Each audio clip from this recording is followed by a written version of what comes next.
The acrid scent of gunpowder hung heavy in the air, mingling with the faint tang of blood and charred wood. Private Liam McConnell crouched behind the crumbling remnants of a stone wall, his rifle slick with grime and mud.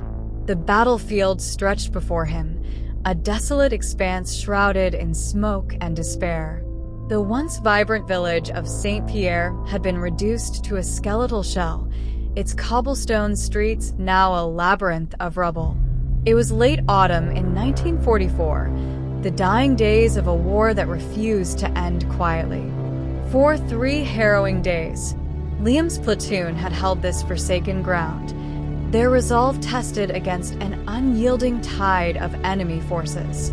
Every passing moment felt borrowed, a fragile balance between survival and oblivion. A sharp rustle of boots on debris pulled Liam from his thoughts. Corporal Daniels emerged from the haze, his face smeared with soot and exhaustion etched into his features. "Sniper in the bell tower," Daniels muttered, nodding toward the church spire piercing the mist like a jagged dagger. "Command says we take it out or we're dead meat."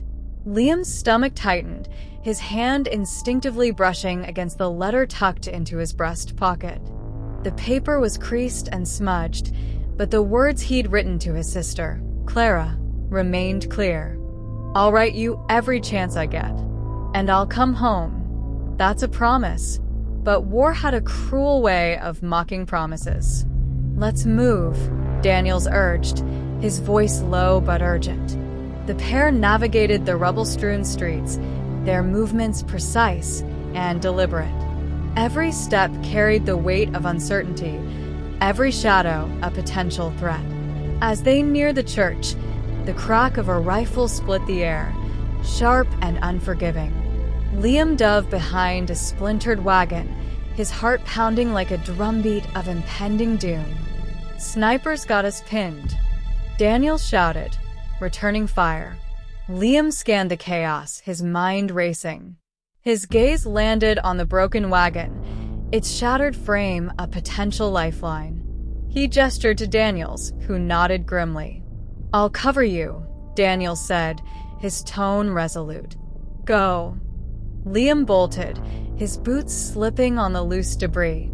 The sniper's shot rang out, the bullet whizzing past his ear with a deadly hiss.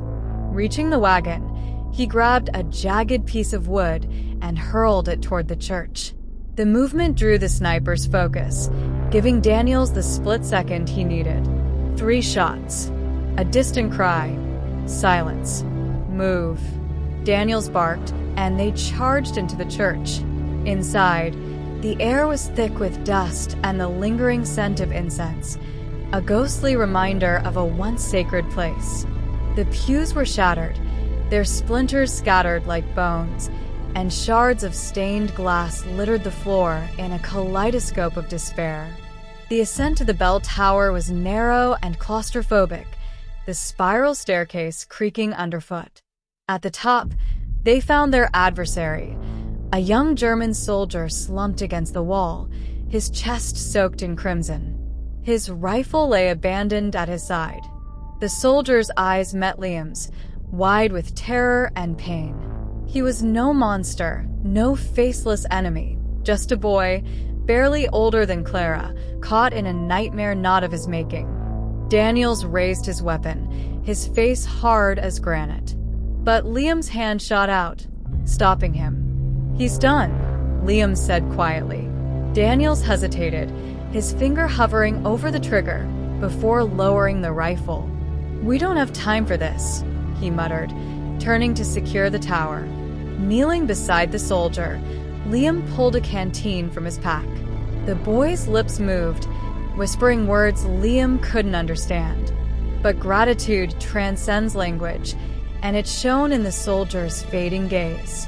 As Liam stood to follow Daniels, the soldier's trembling hand gripped his sleeve. He pressed something into Liam's palm, a photograph, worn and faded, of a woman and a child. Liam nodded, slipping the photo into his pocket. The battle raged on, but the village was held.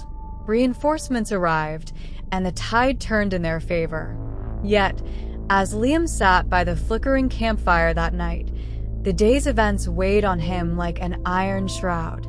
He pulled out the photograph and stared at it, the faces of the woman and child etched with love and hope.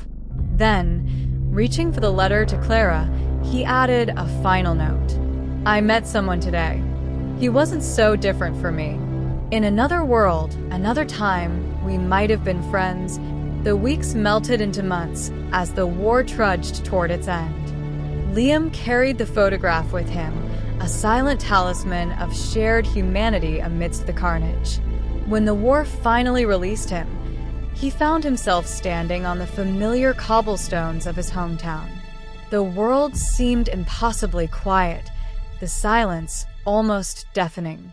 Clara ran to him, her embrace warm and fierce. You're here, she whispered, tears streaming down her cheeks. You kept your promise. Liam held her tightly, his eyes clouded with memories he couldn't yet share. I tried, he said simply. In the quiet days that followed, Liam penned one final letter, not to Clara, but to the woman in the photograph. With the help of a translator, he explained who he was, what had happened, and the kindness he'd seen in her husband's final moments. He enclosed the photograph, along with a single sentence. He thought of you until the end. Months later, a reply arrived. The letter was written in careful, hesitant English, each word imbued with gratitude and sorrow. The woman shared her husband's name, Friedrich, and spoke of the gentle man he had been before the war had claimed him. One evening, as Liam sat by the window with Clara, he read the letter aloud. His voice was steady, though his heart ached with every word. Do you regret it? Clara asked softly.